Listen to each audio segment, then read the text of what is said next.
This channel does not promote any violent, harmful, or illegal activities. All content provided by this channel is meant for an education purpose only.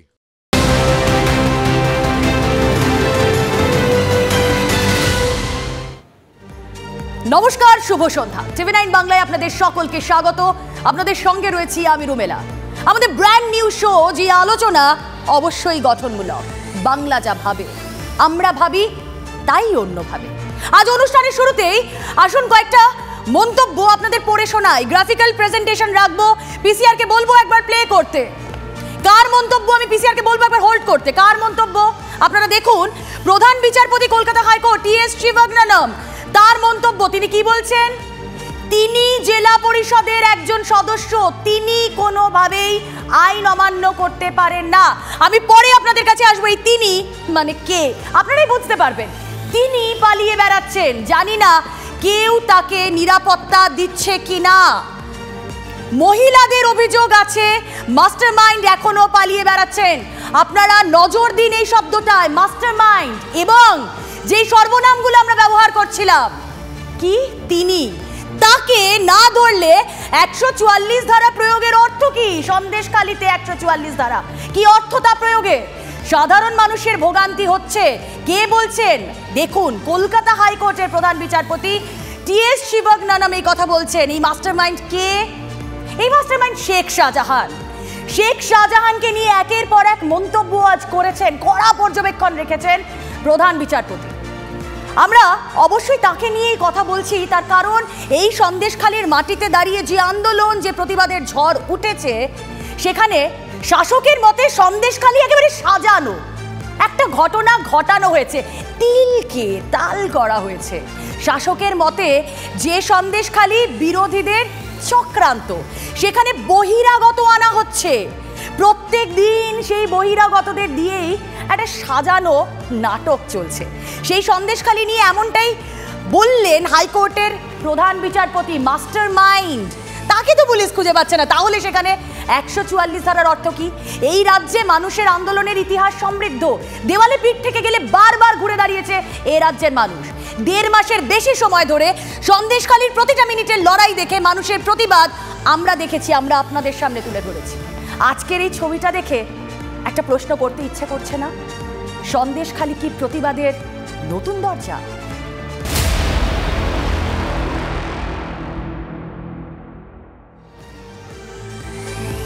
শাসক দল বলছে সন্দেশখালিতে নাকি কিছুই হয়নি, একটা ঘটনা ঘটানো হয়েছে, ওই যে বারবার বলছি তিলকে তাল করা হয়েছে। আচ্ছা, সন্দেশখালিতে যদি সত্যিই কিছু না হয়ে থাকে, ধরে নিলাম সন্দেশখালি যদি সত্যি সাজানো ঘটনা হয়ে থাকে, ধরে নিলাম, তাহলে সন্দেশখালিতে বিরোধীরা যেতে গেলেই বাধা পাচ্ছেন কেন? যদি সন্দেশখালির এই ঘটনা বিরোধীদের চক্রান্ত হয়, তাহলে কেন অভিযোগ গ্রহণ কেন্দ্র খোলা হলো? কেন সেখানকার মানুষের জন্য ক্ষতিপূরণের ব্যবস্থা করা হচ্ছে? আজকের দিনটা দেখুন, আজকের দিনটা দেখুন, যেখানে সকাল থেকে আবার ধামাখালিতে সাজো সাজো রব, যেন যুদ্ধের প্রস্তুতি। কিন্তু কেন? রাজ্যের বিরোধী দলনেতা শুভেন্দু অধিকারী সেখানে আসছেন, সিপিএম নেত্রী বৃন্দা কারাট সেখানে আসছেন। ধামাখালি বাজারেই তাদের জন্য ব্যারিকেড, আবার বচসা। রাস্তায় বসে বিক্ষোভ দেখালেন কারা? শুভেন্দু অধিকারীরা। গাড়িতে বসে ফোনে কথা বললেন কারা? বৃন্দা কারাটরা। আর আদালতের গুতোয় ব্যারিকেড খুলতে বাধ্য হয় পুলিশ। নৌকা ছুটল ধামাখালি থেকে সন্দেশখালি। ছবিগুলোর কোলাজ আপনাদের দেখাচ্ছি। প্রথমে শুভেন্দু, তারপর বৃন্দা। সন্দেশখালি মানুষ কাঁদলেন, কথা বললেন, পায়েও ধরলেন, বললেন স্যার আমাদের বাঁচান। আমার খুব মেঘে ঢাকা তারার কথা মনে পড়ছিল, দাদা আমি বাঁচতে চাই। সন্দেশখালির মহিলারা তারা আরতি জানাচ্ছিলেন, দেখুন একবার। আমি আবার 26 তারিখে আসবো, জেলে খালি যাব, শুনছি ওখানে অবরুদ্ধ করে রেখেছি। এ সার ছাড়বো না, আমরা এখানে অস্থায়ী শিবির নিয়ে নিচ্ছি, ঘর নিয়ে নিচ্ছি। টিএমসিকে একদম সাফ করব। চোর, গুন্ডা, ধর্ষণকারী, মমতার পুরো কোম্পানির গেঁড়ু উপড়ে ফেলা হবে। সরকারে একেবারে একটি গুন্ডা বাহিনীর এখানে রাজ চলছে। প্রত্যেক মেয়ের মুখে এটা শোনা গেছে। এখন ওরা সুযোগ পেয়েছে বলার জন্য, আর এটা ওরা মমতা ব্যানার্জি করতে দিচ্ছে না। বিরোধীরা সেখানে যাচ্ছেন, কিন্তু তাকেও কটাক্ষ করতে চাচ্ছে না এ রাজ্যের শাসক দল। কি বলছেন তারা, শুনুন। লজ্জা করে না? 34 বছর গণধর্ষণ, গণহত্যার যারা কাণ্ডারি, আজকে তিনি বৃন্দাকারা ফ্যাশন প্যারেড করতে যাচ্ছেন সেখানে। সিপিএম বিজেপি একটু শক্তিশালী, যে জায়গাটা তৃণমূল ভোটেও পিছিয়ে থাকে, সেই জায়গাটায় ও যাওয়ার পর ওখানে একটা দৃশ্যের অবতারণা হয়েছে। তো এতে নতুন কি আছে? নিজেদের জায়গায় নিজেরা গেছে, নিজেদের সাজানো লোকেরা নাটক করেছে। আমি শুরুতেই বলেছিলাম আমাদের এই আলোচনা গঠনমূলক আলোচনা। এই মুহূর্তে আমাদের সঙ্গে রয়েছেন বিজেপি নেতা এবং সন্দেশখালী থেকে স্ট্রেট আমাদের স্টুডিওতে এসে পৌঁছেছেন বিজেপি নেতা শঙ্কর ঘোষ। শঙ্কর, আপনাকে স্বাগত জানাবো TV9 বাংলায়। আমাদের সঙ্গে এই মুহূর্তে রয়েছেন বাইরে থেকে সিপিআইএম মুখপাত্র দীপু দাস। দীপুদি, আপনাকেও স্বাগত জানাবো আমাদের এই অনুষ্ঠানে। আমি শুরুতেই শঙ্করদা আপনার কাছেই যাই। আপনি ওখানে ছিলেন, মাটি কামড়ে পড়েছিলেন। দেখুন, এর আগেও আপনারা যেতে চেয়েছিলেন, বাধাপ্রাপ্ত হয়েছিলেন, কিন্তু আজ যেই ছবিটা আমরা দেখলাম সেখানে মানুষের স্বতঃস্ফূর্ত সারা আমরা দেখলাম আপনাদের পায়ে পড়ে। মহিলারা কাঁদছিলেন, কিন্তু দেখুন শাসক দল কিন্তু বলছে এটা সাজানো ঘটনা, আপনারাই সাজিয়েছেন, আর তারা বহিরাগত। শাসক দলের বক্তব্য তারা তাদের মতন রাখবে। আমি সমস্ত কিছু রাজনীতির ঊর্ধ্বে উঠে আমি মাননীয় মুখ্যমন্ত্রীকে বলতে চাই, মহিলারা আমরা যাদেরকে মাতৃশক্তি বা মা হিসেবে চিহ্নিত করি, কি শুনে আসলাম। আমি বিধানসভায় যখন বলি, আপনি শোনেন কি শোনেন না, আপনি আমার চেহারা দেখেছেন কি দেখেননি আমি বলতে পারবো না। শুধু এইটুকু জানি, আমরা যখন বলি আপনাকে পালিয়ে যেতে হয়, তার কারণ সত্যের মুখোমুখি হওয়ার ক্ষমতা আপনার নেই। কি বলছেন? একজন আদিবাসী মা আমাকে বলছেন ডেকে, আমি একটু সবার সাথে কথা বলছিলাম, আমি বললাম একজন মহিলা মুখ্যমন্ত্রী আপনি কি বলতে চান? উনি বলছেন, একজন আদিবাসী মা, আই কোট হার, বলছেন উনি মহিলা নন, উনি নারী জাতির কলঙ্ক। Can you hear me my chief minister? বলছেন আদিবাসী মা আপনি নারী জাতির কলঙ্ক। আদিবাসী মা বলছেন আমাদেরকে কুৎসিত বলা হয়েছে, আমার গায়ের রংটা কালো, আমাদের গায়ের রং দেখে রাজ্যের মাননীয় মুখ্যমন্ত্রী আমাদেরকে বহিরাগত বলছেন। ওনার বহিরাগত বলার ওষুধ আমাদের কাছে আছে। তুমি যদি আমার বেটার মতো হও, ছেলের মতো হও, ওনাকে বলবে যে এইখানে আসতে, ওনার এই বহিরাগতর যে ওষুধ, সেই ওষুধ আমরা ওনাকে দিয়ে দেব। বলছে ওনার যে নেতা, তার বাড়িতে প্রতিদিন রাত্রেবেলা নতুন নতুন বউ বেরোতো। বলছে মহিলাদেরকে তুলে নিয়ে যাওয়া হতো, একজন মহিলা তার পুরো এই পাঁচটা একেবারে রাস্তার উপরে ফেলে এমনভাবে মারা হয়েছে যে এই পুরো চামড়াগুলো উঠে গিয়েছে। বলছে যে আমাদের অত্যাচারের নতুন নতুন কৌশল, বলছে ছেলের মাথায় বন্দুক ঠেকিয়ে রাখা হয় যাতে কোনো ধরনের অভিযোগ না করি। স্কুলের বাচ্চারা বলছে যে আমরা স্কুলে যাই না। আমি দেখিয়েছি, আমি লাইভে, যে স্কুলের বারান্দার পর থেকেই ভেরি, আর স্কুলের যে মিড ডে মিলের কিচেন, সেখানে মদের বোতল পড়ে আছে। সেখানকার ছেলেরা আমাকে এসে বলছে, শঙ্করদা আমাদের এখানে কোনো খেলার মাঠ নেই, সব মাঠ হচ্ছে ভেরি বানিয়ে দিয়েছে, বিঘের পর বিঘে জমি, একটাও ফসল ফলে না। আমি শুধু এইটুকু বলতে চাই, আপনি তো মুখ্যমন্ত্রী, রাজনৈতিক লোক, রাজনীতির কথা বলবেন, আপনার এইটুকু সৎসাহস হলো না? আপনি শেখ শাহজাহানদের পাশে দাঁড়ান, অভিষেকের নয় আপনার পারিবারিক কারণে দাঁড়িয়েছেন। এই শেখ শাহজাহান, উত্তম, শিবু, কি কি সব নাম, মোল্লা, আমি সব নামও জানি না, এদের পাশে দাঁড়ান। অভিযোগ কি? এরা মহিলাদেরকে ভোগ্য পণ্য হিসাবে ব্যবহার করেছেন। অবরুদ্ধ সন্দেশখালী যে দরজা খুলে দিয়েছে, আপনি মুখ্যমন্ত্রী জেনে রাখুন, আপনার বিদায়কে নিশ্চিত আমরা করবই। সন্দেশখালীর মানুষ এই বার্তা পাঠিয়েছে, পশ্চিমবঙ্গের যে কোনো বিবেকবান সচেতন মানুষ, তিনি যে রাজনীতি করুন না কেন, মহিলাদের উপর এই ঘৃণ্য অত্যাচার, মহিলা মুখ্যমন্ত্রী থাকা সত্ত্বেও, আই রিপিট, সেই আদিবাসী মা বলেছেন আপনি একজন মহিলা নন, আপনি একজন নারী জাতির কলঙ্ক। যেদিন মুখ্যমন্ত্রী পদ থেকে অপসারিত আপনি হবেন, আপনার কানে এটা বাজবে যে এই রাজ্যের মহিলারা আপনাকে মা হিসাবে সম্মান করেছিল, আর আজকে সেই পশ্চিমবঙ্গের মায়েরা আপনাকে নারী জাতির কলঙ্ক হিসাবে চিহ্নিত করে। এই শাহজাহান, এই জাহাঙ্গীর, এই উত্তম শিবুদেরকে নিয়ে আপনি যে সাম্রাজ্য তৈরি করেছেন, সেই সাম্রাজ্য আপনার লক্ষ্মীর ভান্ডারের যারা অনুদান পায় তারা ঝাঁটা লাঠি হাতে নিয়ে সেই সাম্রাজ্যকে ছত্রভঙ্গ করে দিচ্ছে। আসলে আমি নিজে এখানে দাঁড়িয়ে একজন মহিলা হয়ে যখন তাদের বক্তব্য শুনি, আমি সমস্ত রাজনীতির ঊর্ধ্বে উঠে গিয়ে বলছি আমার গায়ে কাঁটা দেয়। সন্দেশখালী আমার রাজ্যে, সন্দেশখালীর মহিলারা, আমি সত্যিই তো এই রাজ্যে তাদের সঙ্গে আমার সহাবস্থান, সেখানে সেই মহিলাদের এই ঘটনা, তাদের সঙ্গে এই ধরনের নিরন্তর ঘটনা ঘটে। এবং আজ কোথাও গিয়ে যেই কথা আমরা বারবার বলছি, প্রতিরোধের কি একটা নতুন দরজা তা খুলে দিল সন্দেশখালী, এই প্রশ্নটা উঠছে। কারণ মুখ্যমন্ত্রী মমতা বন্দ্যোপাধ্যায়কে বারবার ওরা ডেকেছিলেন, কিন্তু তিনি যাননি। আজ তাই বিরোধী দলনেতাকে কাছে পেয়ে, বৃন্দা কারাটকে কাছে পেয়ে তারা যেন তাদের আরতি, তাদের ক্ষোভ জানিয়ে দিলেন। দীপু দাস আমাদের সঙ্গে রয়েছেন, সিপিআইএম মুখপাত্র, আপনার রিয়াকশন নেব। শুনুন, আমাদের খুব লজ্জা লাগছে যে কুণাল ঘোষের কথার উত্তর দিতে। এই কুণাল ঘোষকে, যিনি নাকি চুরির দায়ে অবদাস্ত হয়ে তিনি জেলে গিয়েছিলেন এবং বলেছিলেন যে এই নারদা সারদার সমস্ত মূল চাবিকাঠি হচ্ছেন মমতা বন্দ্যোপাধ্যায়, যিনি সব জেনে শুনে এই কাজ তাকে দিয়ে করিয়েছেন। সেই চোর কুণাল ঘোষের কথার উত্তর দিতে আমাদের লজ্জায় বাধে। কিন্তু আমাদের বলতে হবে, তৃণমূল কংগ্রেস দল তারা 2011-তে ক্ষমতায় আসার পর তারা পশ্চিমবাংলার নারীদের সম্মান নিয়ে কখনোই তারা চিন্তা করেনি। তাদের উপর আক্রমণ, তাদের উপর নির্যাতন, তাদের উপর অত্যাচার, ধর্ষণ হওয়া, ধর্ষণের পর খুন হওয়ার পরও একটা অপরাধী শাস্তি পায়নি। আমার মনে পড়ে যায় সেই দিন পার্ক স্ট্রিটের ঘটনাটা। যখন এই ঘটনা ঘটেছে, আমাদের রাজ্যের মুখ্যমন্ত্রী বললেন এটা একটা সাজানো ঘটনা।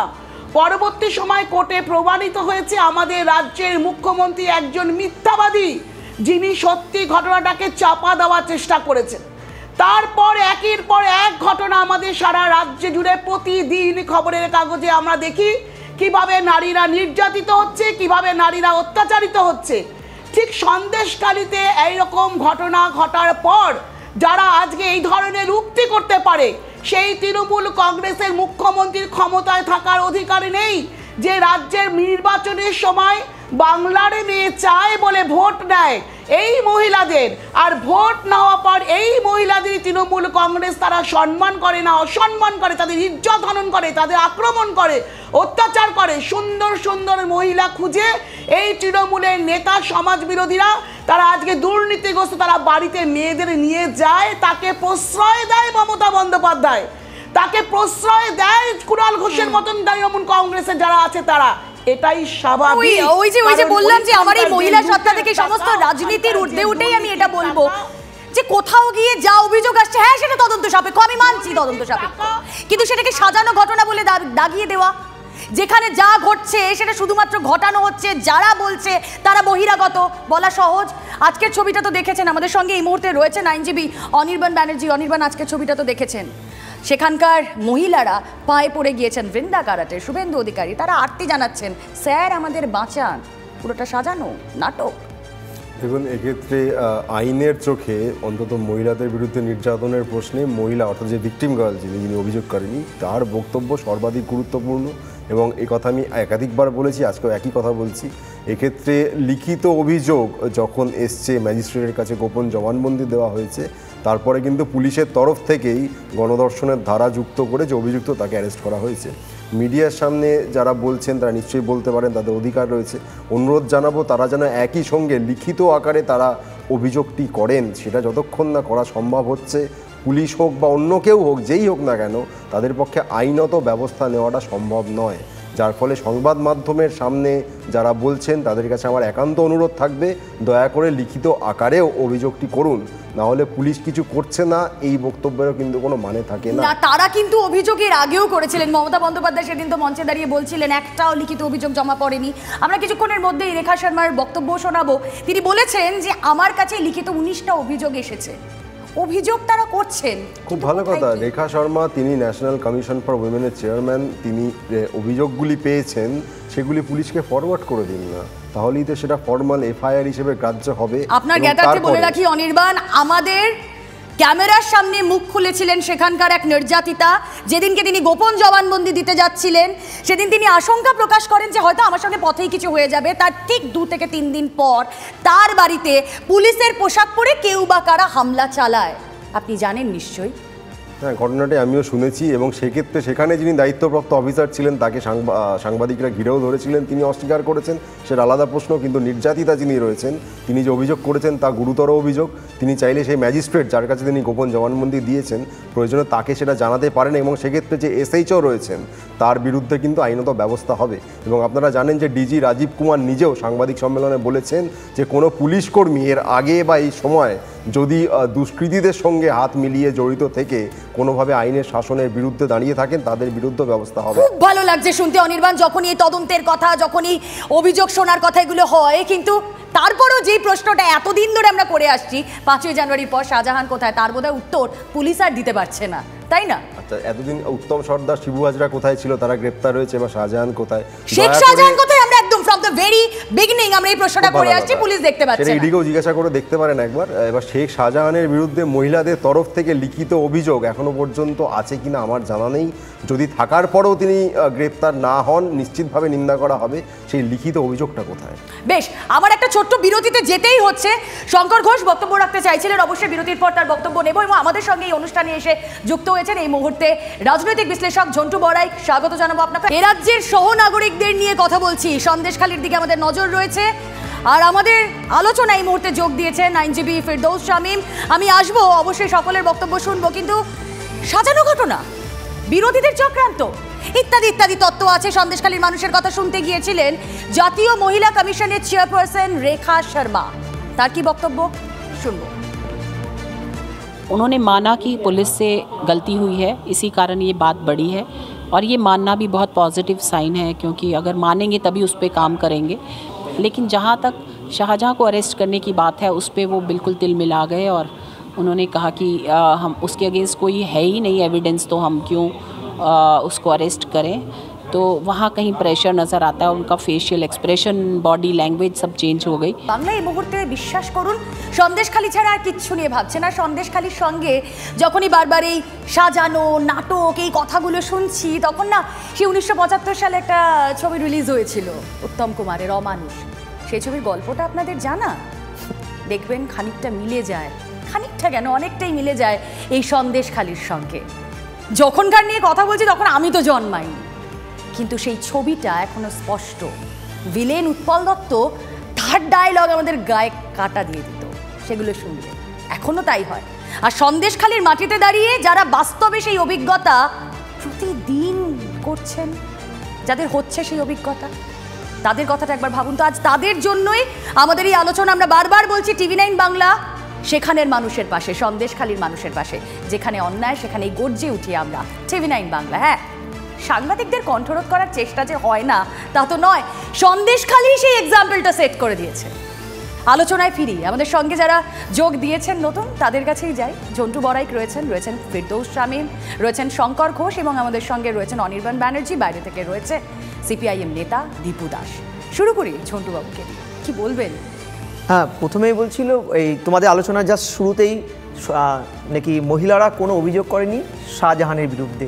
আমি তোমাকে বলি যে জাতীয় মহিলা কমিশনের রিপোর্টটায় এখানে শুধু একটা পার্ট, যে এখানে একটা অংশ বলা আছে, victims recounted instances of physical and sexual violence perpetrated by both police officers and members of Trinamool. এবং পুলিশ স্পেসিফিক এটা বলেছে।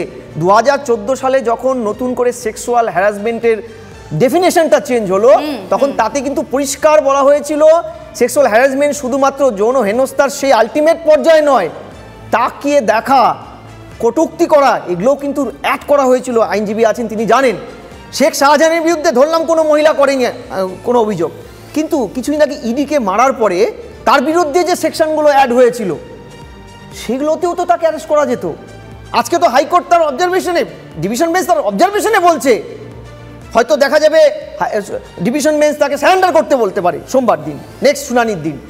অর্থাৎ আলটিমেটলি আমরা প্রত্যেকে এখন বুঝে ফেলেছি এই শাহজাহানরা প্রত্যেকটা পার্টে পশ্চিমবঙ্গে ছড়িয়ে আছে এবং তারা ভোট মেশিনারিজগুলোকে কন্ট্রোল শুরু করে না, পুরো রাজনীতির পার্ট বাই পার্ট একদম। কোথাও গিয়ে আমার মনে আমি অ্যাড অন করব যে এরা যেখানে যেখানে আছে সেখানে একটা সমান্তরাল প্রশাসন চলে, একটা প্যারালাল গভর্নমেন্ট চলে জানো। আমি আসবো ঝন্টুবাবু আপনার কাছে, আইনজীবী ফেরদৌস শামীম আমাদের সঙ্গে রয়েছেন। দেখুন আজ এমন একটা পরিস্থিতিতে দাঁড়িয়ে এই শোটা করছি, সেই সময় আমরা সাংবাদিকরা অবাক, আইনজীবীরা অবাক, বিচার ব্যবস্থাও অবাক, বিচারপতি নিজেই অবাক হয়ে বলছেন, তার বক্তব্য আমরা তো শুনলাম, প্রধান বিচারপতিকে বলতে হচ্ছে এই ধরনের মন্তব্য করতে হচ্ছে। দেখুন আমি প্রথমেই বলি সন্দেশখালী কিভাবে আমাদের সামনে উঠে এলো। দেখলাম শাহজাহানের বাড়িতে ইডি তদন্ত করতে গেল, তো শাহজাহান এমন সাম্রাজ্য কায়েম করেছে যে তার এক চুটকিতে কিছুক্ষণের মধ্যে 3000 লোক নাকি জড়ো হয়ে যায়। বিরাট বিরাট সাম্রাজ্য বিস্তার করেছে। তারপরে উঠে এলো কি, সন্দেশখালীতে জমি দখল ঘটেছে, জলকর করা হয়েছে নাকি ওই নোনা জল জমিতে ঢুকে, অর্থাৎ মানুষকে প্রথমে ধনে মারা হলো। তারপর কি হলো, মহিলাদের রাত্রি 12টার সময় ডেকে পাঠাতো, বলতো পিঠে খাবো, নারী নির্যাতন। তারপরে আমরা কি দেখলাম, প্রশাসন, এই যে ধরুন ভারতবর্ষের যে কোনো নাগরিকের ভারতবর্ষের যে কোনো প্রান্তে যাওয়ার অধিকার আছে, এটা একজন নাগরিকের মৌলিক অধিকার।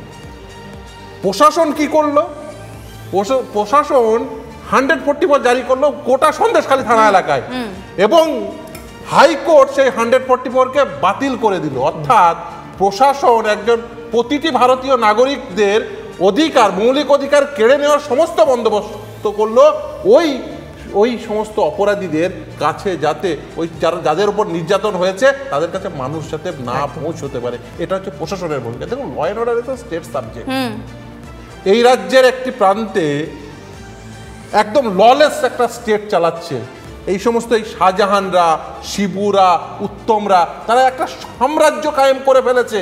এবং ওই সেই মধ্যযুগীয় সম্রাটরা যে যা যা করতো, ওই জমির দখল, নারী নির্যাতন, ওই হারেম রাখা, সমস্ত কিছু এরা কায়েম করে রেখেছে এবং সেটাকে প্রশাসন সাহায্য করছে। এটা কিভাবে রিফ্লেক্টেড হচ্ছে না, রেজার বাইরে থেকে যখন শঙ্কর ঘোষরা যেতে যায়, অন্য এই যখন বৃন্দাকারাতরা সেখানে ঢুকতে যায়, তাদের বাধা প্রদান করার জন্য, সুজন চক্রবর্তীরা ঢুকতে গেলে তাদের বাধা প্রদান করার জন্য প্রশাসন সহায়তা করে, যাতে ওই অপরাধীরা আরো বেশি সুরক্ষিত থাকে, আরো বেশি অপরাধ করতে পারে। অভিযোগ যাদের বিরুদ্ধে উঠছে, আমি যদি শেখ শাহজাহানের কথাই ধরে নিই, আজ প্রধান বিচারপতি তিনিও অবাক হয়ে যে কথাটা বলছেন যে তিনি তো একটা সাংবিধানিক পদে রয়েছে। এই শেখ শাহজাহানদের, এই শিবু হাজরাদের, এই উত্তম সর্দারদের এত বারবারন্ত কি করে হয়? এদের মাথায় কারোর হাত না থাকলে, এবং সে হাতটা আছে বলেই বোধহয় এত অভিযোগ ওঠা সত্ত্বেও এত দেরি হয় উত্তম সর্দারকে বাগে নিতে, শিবু হাজরাকে বাগে নিতে, আর শেখ শাহজাহান তার টিকিটাও ছোঁয়া যায় না। দেখুন, জমি দখল বা বেআইনি ভেড়ি ইত্যাদি এগুলি নিশ্চিতভাবে অপরাধ, এ নিয়ে কোনো সন্দেহ নেই, কিন্তু তার সঙ্গে মহিলাদের প্রতি নির্যাতনের অভিযোগকে আমি এক করে দেখতে রাজি নই। দ্বিতীয়টি অনেক অনেক বেশি গুরুতর বলে আমি মনে করি, যে কারণে সেখানে কে জড়িত, সে কোন দলের সঙ্গে রয়েছে না রয়েছে সেটা ইররেলেভেন্ট বলেই আমি মনে করছি। মহিলাদের প্রতি নির্যাতনের প্রশ্নে উত্তম হাজরা হোক, শিবু হাজরা হোক, বা যদি শেখ শাহজাহানের বিরুদ্ধেও সেই অভিযোগ ওঠে, শুধু মৌখিকভাবে উঠলে হবে না, লিখিত আকারে আসে, সেটা যদি ঝন্টুবাবুর কথা অনুযায়ী ন্যাশনাল কমিশন ফর উইমেনের কাছে থাকে, তারা দয়া করে সেটা লিখিত আকারে পুলিশকে দিন। কারণ এই ধরনের অপরাধের ক্ষেত্রে কোনো দল বিচার সমর্থনযোগ্য নয়, এটা আগেও বলেছি, পরেও বলবো।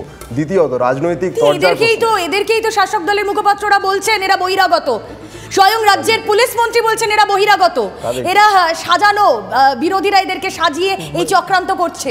জানেন আমি কাদের কথা বলছেন? এই যারা অভিযোগ করছে, যারা পায়ে লুটিয়ে কাঁদছে, যে মহিলারা সেখানে ভিড় করছে, যারা মুখ খুলছেন ক্যামেরার সামনে। আমাকে বলতে দিন, সেটা হচ্ছে লিখিতভাবে যারা অভিযোগ করছেন, যে বা যারা অভিযোগ করছেন তাদের কথা ভিন্ন, ক্যামেরার সামনে সবটা কি হচ্ছে স্পষ্ট নয়, এই কারণে ক্যামেরার সামনে যা তারা বলছে। আমাকে বলতে দিন, স্পষ্ট নয় এই কারণেই, তার কারণ ডিজিটাল মিডিয়ার কিছু জায়গাতেও আমরা দেখছি সেখানে আবার অনেকে উল্টো কথা বলছেন, যার ফলে শুধুমাত্র মিডিয়া বা মিডিয়া ট্রায়ালে আমি বিশ্বাস করতে রাজি নই বা ভরসা রাখতেও রাজি নই। কোনটা মিডিয়া ট্রায়াল আপনি একটু স্পেসিফিক করুন, আমার বুঝতে সুবিধা হয়। স্পেসিফিক করছি, ধরুন আপনার ক্যামেরার সামনে কেউ একটা কথা বলছেন, আরেকটি চ্যানেলের ক্যামেরার সামনে কেউ অন্য কথা বলছেন, আরেকটি ক্যামেরার সামনে আরেক গ্রামবাসী আপনি দিতে পারবেন এরকম উদাহরণ? হ্যাঁ, যদি বলেন আমি চ্যানেলের নাম বলে দেবো। না, চ্যানেলের নাম বলতে হবে না, কোন জায়গায় কোন মহিলা বা কেউ অভিযোগ করছেন এক চ্যানেলে আরেক চ্যানেলে অন্যরকম। রয়েছে আমি আপনাকে বলছি, রয়েছে একাধিক ডিজিটাল মিডিয়াতে এটা রয়েছে, যেখানে কেউ মুখ না ঢেকে আবার বলছেন যে এরকম ঘটনা আমরা শুনিনি, আবার অন্য কোথাও কেউ বলছেন আমরা টিভি দেখে শুনে জানতে পেরেছি, এরকম নানা ভার্সান রয়েছে। অ্যাপার্ট ফ্রম দ্যাট আমি একটা কথা আপনাকে আবারও বলছি, দেখুন সেক্সুয়াল অফেন্সের ক্ষেত্রে এই ধরনের চুলচেরা বিচারে আমি অন্তত যেতে রাজি নই। সেখানে রাজনৈতিক তরজার প্রচুর জায়গা আছে, এসব ক্ষেত্রে সেটা না হওয়াই বাঞ্ছনীয়।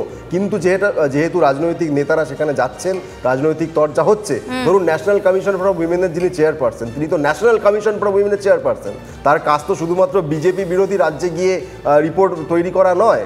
তাকে আপনি প্রশ্ন যদি করে থাকেন যে এর আগে আপনি মণিপুরে কবে গেছিলেন বা বেনারসে, যেখানে আমি জানতাম আমি ব্যাসই বলবেন, আর এই রাজ্যের মহিলা কমিশন যায়, এই রাজ্যের মহিলা কমিশন বলে না আমাদের কাছে এমন কেউ কোনো অভিযোগ করেনি, এরকম কোনো অভিযোগ আমরা অ্যাটলিস্ট শুনতে পাইনি, এই কথা তারা শুনতে পায়। আপনি এই রাজ্যের মহিলা কমিশন তো এই রাজ্যেই যাবে, সেখানে তিনি পাননি পেয়েছেন সেটা নিয়ে আপনি 100বার সমালোচনা করুন। ন্যাশনাল কমিশন ফর উইমেনের কাজ কি শুধুমাত্র বিজেপি বিরোধী রাজ্যে যাওয়া? বিজেপি বিরোধী রাজ্যে যদি ঘটনাচক্রে এই ধরনের ঘটনা ঘটে সেখানে তারা যাবেন না, কারণ সেটা বিজেপি বিরোধী রাজ্য, তাই তারা চোখে দেখবেন না। এটা হতে পারে না তো, বিজেপি শাসিত রাজ্য হলে যাবেন না তো, নাকি যাবেন? কোনটা? ডেফিনেটলি যাবেন, গেছেন, ডেফিনেটলি যাবেন। গেছেন?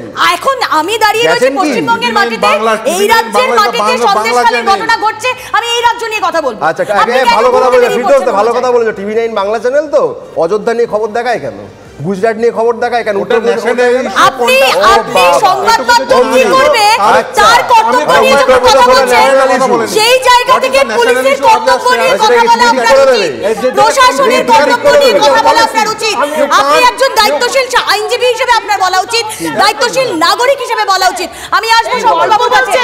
দীপুদি কি বলছে এটাগুলো এই গল্প শোনার জন্য?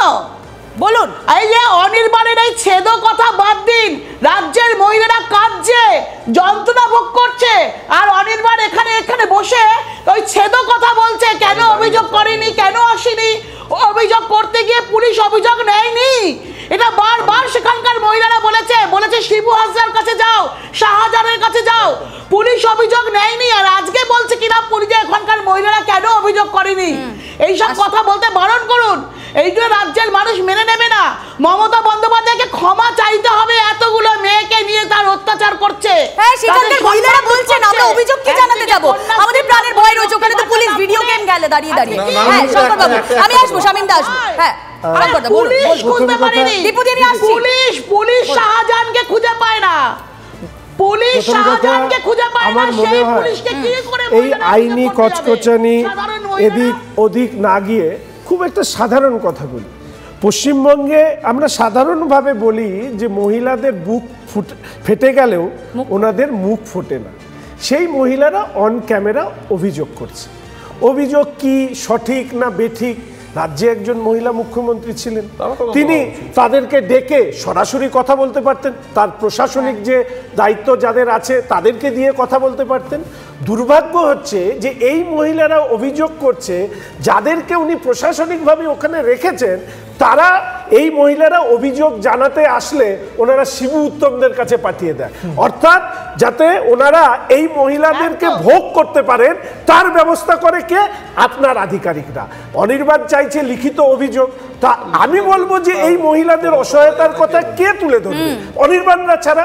2 নম্বর বিষয় হচ্ছে, দেখুন সবাই রাজনৈতিক নেতা, তৃণমূল, শাসক দল, শেখ শাহজাহান, আমরা এদেরকে দোষারোপ করছি, কিন্তু আমার তো মনে হয় এই আমলাতন্ত্র, যে আমলারা, যে পুলিশ অফিসাররা এদেরকে গার্ড করছে, কেন পার্থ, অনুব্রত, শিবু, উত্তমদের মতন এরা জেলে যাবে না? আমার মনে হয় এই আমলাতন্ত্র যারা এই দুষ্কৃতীদেরকে আড়াল করছে, আগে এদেরকে জেলে পাঠাতে হবে। মানে মাননীয় মুখ্যমন্ত্রী এই যে সাম্রাজ্য বিস্তার করেছে, আমি বলেছি অনেক সময় যে ওই যে গলায় কি লেস লাগানো থাকে কিছু পশু আমরা বাড়িতে থাকি, আদর করি, এরা হচ্ছে ওই আমলা যারা পড়াশোনার বিদ্যে ভুলে গিয়ে কালীঘাটের সংবিধান মানে আইপিসির বদলে পিপিসিতে চলে, মানে পিসি পিনাল কোড দিয়ে চলে। ফলে এরা যতদিন না জেলে যাবে ততদিন আমি মনে করি যে শুধু রাজনৈতিক দুষ্কৃতী নেতারা, শাসক দলে, এদের পাশাপাশি এরা যতদিন না জেলে যাবে ততদিন অন্তত আমাদের কাজ সম্পূর্ণ হবে না। হ্যাঁ চন্ডুদা। হ্যাঁ রুমেলা, প্রথমেই বলি দেখো এখানে কিন্তু একটা বড় পার্ট হচ্ছে আদিবাসী। তুমি খেয়াল করে দেখবে, আমরা উত্তরবঙ্গে একটা ইয়েতে গিয়েছিলাম ভোট সার্ভেতে, আমি গতকালই ফিরলাম, 100% আদিবাসী বেল্টগুলোতে আমরা কথা বলেছিলাম। রাজ্যে লাস্ট 13 বছরে কোনো থানায় অ্যাট্রোসিটিস একটা মামলা হয়নি। এই যে মামলাগুলো, এই মামলা জেনারেল আইনের থেকে কিন্তু সম্পূর্ণ আলাদা। এই যে জমি দখল হয়েছে, ট্রাইবেল ল্যান্ড অ্যাক্টসে এইভাবে জমি দখল এবং এইভাবে জমি আবার দিয়ে দেওয়া, কাউকে শাস্তি না দিয়ে এটা হতে পারে না। দ্বিতীয়, কিছুদিন আগে ST/SC কমিশন যে সেন্ট্রালে এসেছিল, তারা যে একটা ধারার কথা বলেছিল 338, খেয়াল করবে বিহারে যখন রণবীর সেনের হাতে ওখানকার SC কমিউনিটির লোকজন মারা যাচ্ছে 67-68 আমাদের জন্মের আগে, সেখানে কিন্তু ডিফাংশনিং করে দেওয়া হয়েছিল সেন্ট্রাল গভর্নমেন্ট থেকে এন্টায়ার দুটো ডিস্ট্রিক্টের পুরো প্রশাসনকে। অর্থাৎ এইটা কিন্তু ভয়ানক একটা দিক যে শিডিউল ট্রাইব অ্যাট্রোসিটিস অ্যাক্টে যে মামলাগুলো করার কথা ছিল কার্যত সেগুলোকে একটাও ইনলিস্ট করেনি পুলিশ। খেয়াল করবে এটা কিন্তু জেনারেল আইনে হবে না। এই যে আদিবাসীদের উপরে যে হামলাগুলো হচ্ছে, আমি দেখুন, আমি প্রথমেই বলি আমরা এত কথা বলছি তো, দেখুন এটা তো অ্যাডমিটেড ফ্যাক্ট, একজন 164 স্টেটমেন্ট দিয়ে বললো রেপ হয়েছে। আচ্ছা 164 স্টেটমেন্ট কার সামনে দেয়? ম্যাজিস্ট্রেটের সামনে। ম্যাজিস্ট্রেট যখন 164 স্টেটমেন্ট রেকর্ড করেন তার প্রথম কথাটা কি হয় জানেন?